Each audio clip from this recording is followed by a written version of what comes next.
Beneath the splendor of the Ottoman Empire, its golden domes, its call to prayer echoing through Istanbul's skyline, its legacy carved across continents, there was a shadow no history book dares illuminate. Behind the thick curtains of Topkapi Palace, past the glittering halls of conquest and ceremony, existed a world that was not written for the victors nor the vanquished, but for the silent. Not all prisoners wore chains. Some wore silk. While the world romanticized the Sultan's harem as a garden of veiled women and whispered secrets, there was another layer far more disturbing. It wasn't filled with concubines, but with boys. Foreign, young, beautiful, forgotten. They were called Köçekler, taken from conquered lands, stripped of their identity, reshaped into symbols of submission and desire. They were not born into this life. They were chosen. Most were abducted or sold into the empire, their origins erased, their names lost. What remained was obedience, sculpted under gold and pain, trained to dance, sing, entertain, yes, but more than that, trained to anticipate, to read the Sultan's mood, to bend, to seduce, to serve in a world where affection was as sharp as a blade. To the outsider, they were court dancers, ornaments in elaborate ceremonies, but to those who understood the machinery of empire, they were tools, political leverage, playthings, pawns. Some were just 10 years old. Their bodies were often mutilated, castrated to prevent them from being seen as men.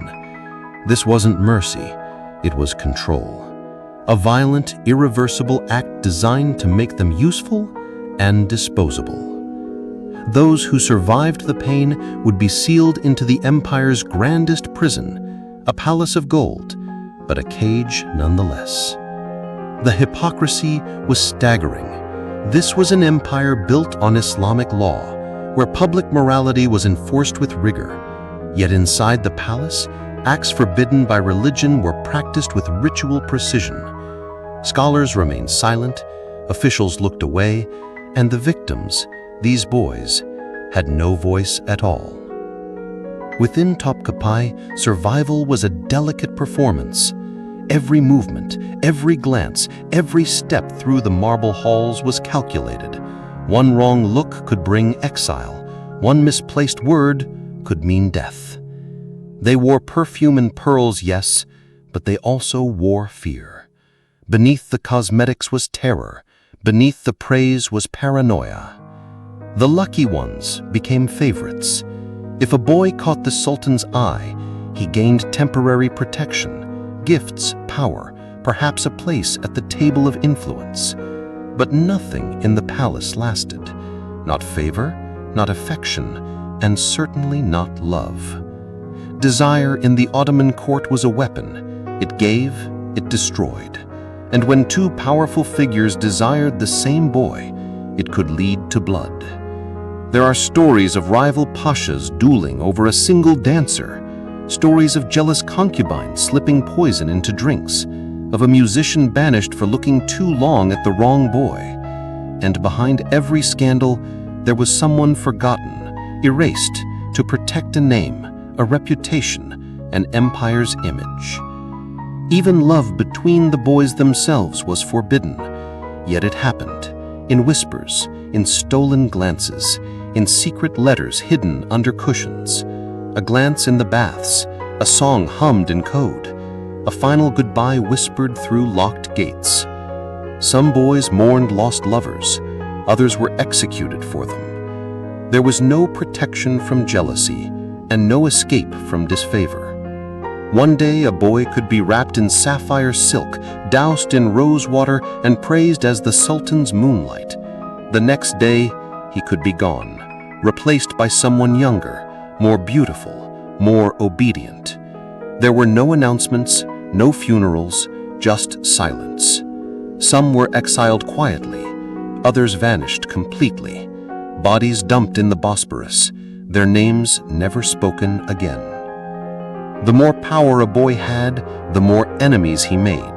Some rose to become confidants, spies, even political influencers. They whispered in the ears of sultans. They maneuvered among court politics. But every step closer to power was a step deeper into danger. They lived surrounded by venom, ambition cloaked in smiles. And when their usefulness ended, the empire discarded them. There was no retirement for a Kochek, no quiet end to a life of service, only shadows. The worst fate wasn't always death. Sometimes it was being forgotten, still breathing, but invisible, still alive, but erased from history, watching another boy wear your perfume, sleep in your chamber, receive the affection that once belonged to you. The palace had 1,000 ways to disappear someone. Most left no trace. Their stories were never carved in marble. They were passed in whispers, coded in poetry, hidden in footnotes of forbidden manuscripts. And even now, only fragments remain. But they are enough to remind us that empires are not only built on glory, but on silence. And beneath every dynasty of triumph lies a graveyard of suffering. These boys were not just dancers, not just victims. They were survivors of a machine designed to devour. Their pain was politicized, their beauty weaponized, and their humanity erased to maintain the illusion of grandeur. Today, historians are piecing together what little remains of their existence. In broken records, faded paintings, and suppressed oral histories, their shadows are re-emerging. They are a reminder that power, when unchecked, can twist even the most innocent into instruments of exploitation. The Ottoman Empire has long been praised for its architecture, its military, its art, its culture. But hidden in its most sacred chambers is a legacy built not on conquest, but on silence. And in that silence, the truth screams. These boys were not merely forgotten. They were buried beneath centuries of denial. But now, the curtain is lifting. Their story isn't over. It's just beginning to be told.